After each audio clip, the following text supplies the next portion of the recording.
Assalamualaikum warahmatullahi wabarakatuh. Good morning everyone.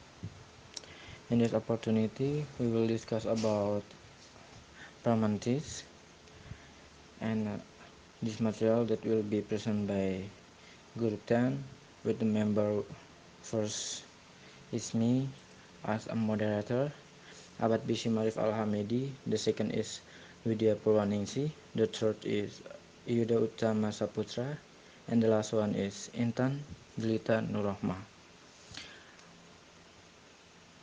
Okay, for the first presenting by me. What is pragmatics? Pragmatics is a way to convey the meaning through the communication. The meaning includes verbal and non-verbal element, and its variant according to the context, to the relationship between others. Also, to many other social factors. Its dynamic growth make English an international language that connects people all around the world. As a consequence, English can be regarded as the common focus of, of all English speakers who do not share a language or a culture. As a matter of fact, English is spoken is a different setting and level of intercommunication. As a result, speakers must know many pragmatic elements in order to avoid injuries and misunderstanding during communication, such as a great use of English language requires a pragmatic competence which will help all those who speak or learn English as a second language. Thomas defines pragmatic competence as the ability to analyze language in a conscious manner. Pragmatic competence refers to the ability to comprehend, contrast, utterance with accurate and apparent in the social cultural circumstances where the communication occurs. A pragmatic competence should be a leading goal for all those who teach English as a second language, which simultaneously represents a challenging task as well. Okay, the next person that will be presenting by Widya. Widya, time is yours. Okay, my name is Widya Purwaningsih, and I will try to explain the context and the diaxis of pragmatics. There are different kinds of context. One kind is described as linguistic context, also known as co-text. The co-text of a word is a set of other words used in the same phrase or sentence. The surrounding co-text has a strong effect on what we think the word probably means. For example, we identify the word bank as a homonym, a single word with more than one meaning. How do we usually know which meaning is intended in a particular sentence? We normally do so on the basis of linguistic context. If the word bank is used in a sentence together with words like steep or overground, we have no problem deciding which type of bank is meant. Or if we hear someone say that she has to get to the bank to withdraw some cash, we know from this linguistic context which type of bank is intended. More generally, we know how to interpret words on the basis of physical context. If we see the word bank on the wall of a building in a city, the physical location will influence our interpretation. While this may seem rather obvious, we should keep in mind that it is not the actual physical situation out there that constitutes the context for interpreting words or sentences. The relevant context is our mental representation of those aspects of what is physically out there that we use in arriving at an interpretation. Our understanding of much of what we read and hear is tied to this processing of aspects of the physical context. particularly the time and place in which we encounter linguistic expressions. There are some very common words in our language that can be interpreted at all if we don't know the context, especially the physical context of the speaker. These are words such as here and there, this or that, now and then, yesterday, today, or tomorrow, as well as pronouns such as you, me, she, him, it, them. Some sentences of English are virtually impossible to understand if we don't know who is speaking, about whom, where, and when. For example, you'll have to bring it back tomorrow because she isn't here today. Out of context, this sentence is really vague. It contains a large number of expressions, you, it, tomorrow, she, here, today, that rely on knowledge of the immediate physical context for their interpretation. For example, that the delivery driver will have to return on February 15 to 660 College Drive with a long box labeled flowers, handled with care, addressed to Lisa Landry. Expressions such as tomorrow and here are obvious examples of bits of language that we can only understand in terms of the speaker's intended meaning. They are technically known as deictic expressions from the Greek word deixis, which means pointing via language. We use deixis to point to things, it, these boxes, and people, him, them, those idiots, for example, sometimes called person deixis. Words and phrases used to point a location, here, there, near, are examples of spatial deixis. And those used to point to a time, now, then, last week, for examples, are examples of temporal deixis. All these deictic expressions have to be interpreted in terms of which person, place, or time the speaker has in mind. We make a broad distinction between what is marked as close to the speaker, this, here, now, and what is distant, that, there, then. We can also indicate whether movement is away from the speaker's location, go, or toward the speaker's location, come. If you're looking for someone and she appears, moving toward you, you can say, here she comes. If, however, she's moving away from you in the distance, you're more likely to say, there she goes. The same deictic effect explains the different situations in which you will tell someone to go to bed versus come to bed. People actually use deixis to have some fun. The bar owner who puts up a big sign that reads free beer tomorrow, that means to get you to return to the bar, can always claim that you're just one day too early for the free drink. Thank you. The next material will be explained by our partner, Intan Jelita. Time is yours. Okay, next is reference, inference, anaphora, and presupposition. Reference. Reference is an act in which a speaker or writer uses linguistic forms to enable a listener or reader to identify something. Reference is not based on objectively correct versus incorrect, naming but on some logically successful versus unsuccessful choice of expression. Example, Mr. Afterchef is late today. From example, the successful reference is necessarily collaborate with both the speaker and the listener having role thinking about what the other has in mind. Referring expression. The linguistic form used in reference is referring expression. Referring expression is the part of language used to associate one thing with another thing outside the language, and only the nature of his objects could be imagined. Here's what the referring expression includes. The first is proper noun or specific. The example 1, Barack Obama. Example 2, Monas. Second, definite noun. Umumnya diawali dengan artikel seperti the, a, and an. Example 1, the President of USA. Example 2, the National Monument of Indonesia. The third, indefinite noun atau umum. Example 1, a man.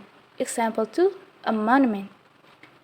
The last is pronoun atau kata ganti. Example 1 is she. Example 2, it. And what are inferences? Inferring is connecting prior knowledge to take past information to create meaning beyond what is directly stated. Example, can I look at your Kamsky? I enjoy listening to Mozart. This process, where additional information is needed to connect what is said to what is meant, is inference. Example, have you seen my Yule? Yeah, it is on the desk. The key process here is called inference. It is an additional information used by the listeners to connect what is said to what must be meant. The next is anaphora. Anaphora is a subsequent reference to an already introduced entity. Mostly we use anaphora in a text to maintain reference. When we establish a reference, example, can I borrow your book? And subsequently refer to the same object, yeah, it's on the table. We have particular kind of referential relationship between book and it. The second and any subsequent referring expression is an example of anaphora, and the first mentioned is called the antecedent. The example of anaphora. Can I borrow your dictionary? Yeah, it's on the table. Here, word it refers back to the word dictionary. The previous word dictionary is called the antecedent, and the second word it is called the anaphor or anaphoric expression. Okay, antecedent and anaphora. Can I borrow your book? Yes, it's on the table. The book and it have a referential relationship. The first mention is called the antecedent. The second and any subsequent reference is called the anaphora. In most of our talk and writing, we have to keep track of who or what we are talking about for more than one sentence at a time. We use anaphoric reference. Presupposition. Presuppositions are implications that are often felt to be in the background, to be assumed by the speaker to be already known to the addressee. Presuppositions, broadly conveyed, is a type of inference associated with utterance of natural language sentence. Presuppositional inferences are distinguished from other kinds of inferences, especially from at-issue inference, aka assertive contents, in that they generally convey background and controversial information with respect to the content of utterance. There are 6 types of presupposition. The first is existential presupposition. Entities named by the speaker are assumed to be present. It is the assumption of the existence of the entities named by the speaker. Second, factive presupposition. It is the assumption that something is true due to the presence of some verbs such as know, realize, and glad, and etc. Third, non-factive presupposition. It is an assumption referred to the something that is not true. For example, verbs like dream, imagine, and pretend are used with the presupposition that what follows is not true. Third, lexical presupposition. It is the assumption that in using one word, the speaker can act as another meaning. Word will be understood. Fifth, structural presupposition. It is the assumption associated with the use of certain structures. WH question constructions. The listener perceives that the information presented is necessarily true or intended as true by the speaker. The last is counterfactual presupposition. It is the assumption that what is presupposed is not only untrue, but is the opposite of what is true or contrary to facts. For instance, some conditional structures, generally called counterfactual conditionals, presuppose that the information in the if clauses is not true at the time of utterance. Okay, the next slide will be presented by Yudha.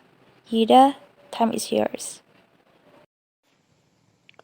Okay, the next material is speech act, direct and indirect. Direct speech is also known as quoted speech. It is saying exactly what the person had said. Direct speech use quotation marks. In direct speech, the verb tenses do not change since we just copy what the person had said. Example, I'm 20 years old. The speaker of the sentence is a man. So, the direct sentence should be, he said, I'm 20 years old. Or, I'm 20 years old, he said.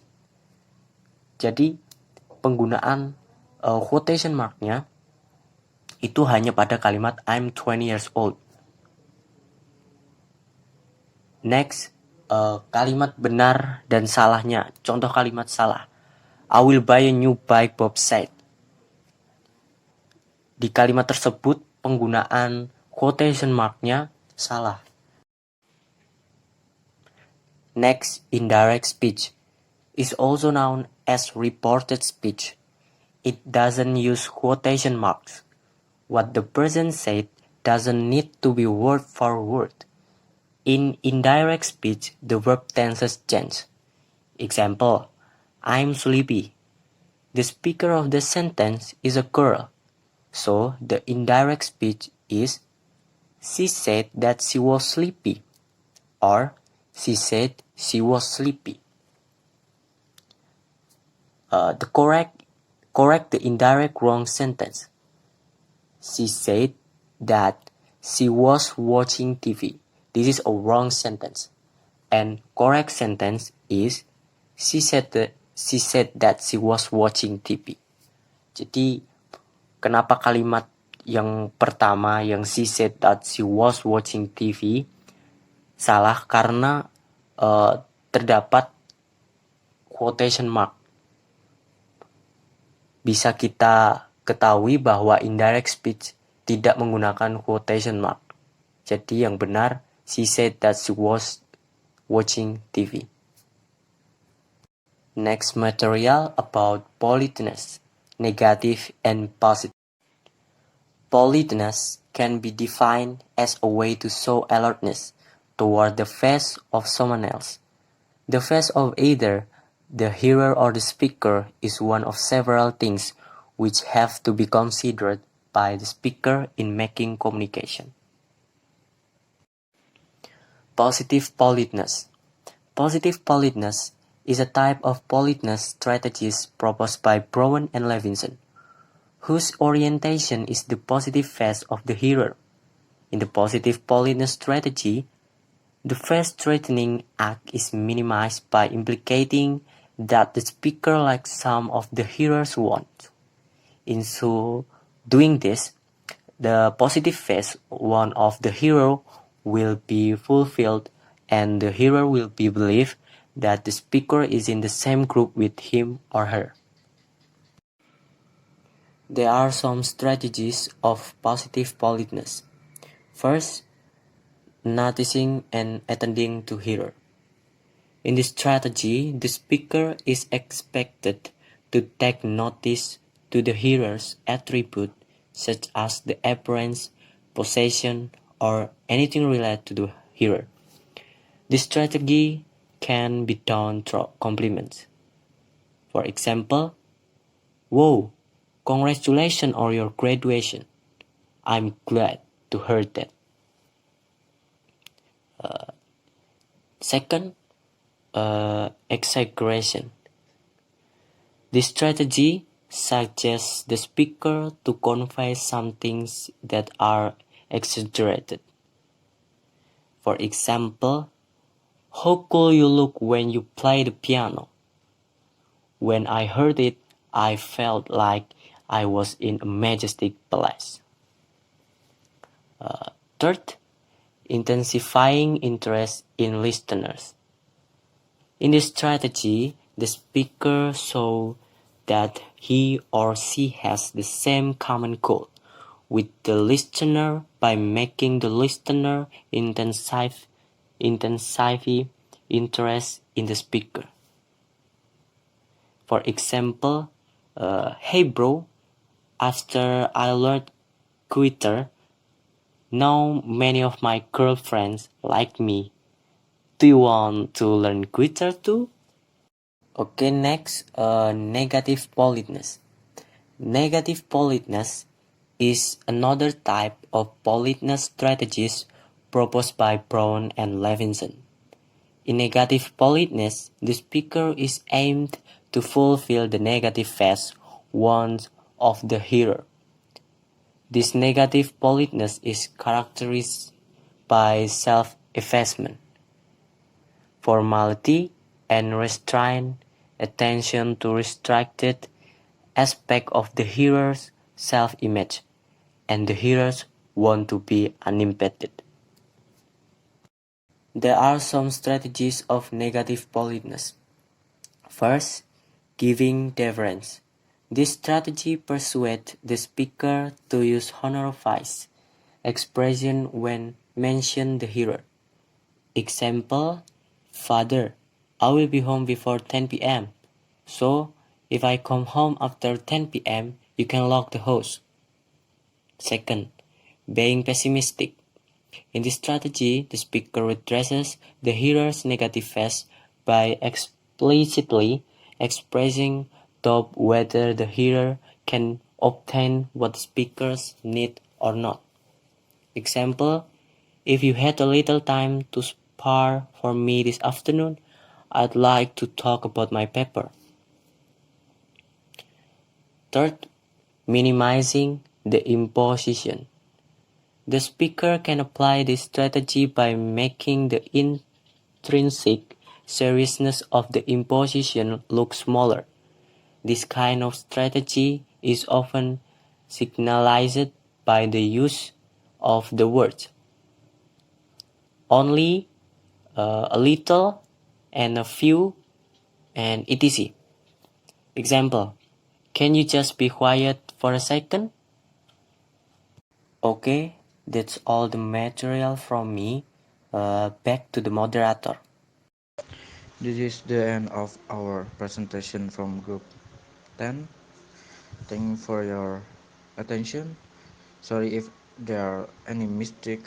Wassalamualaikum warahmatullahi wabarakatuh.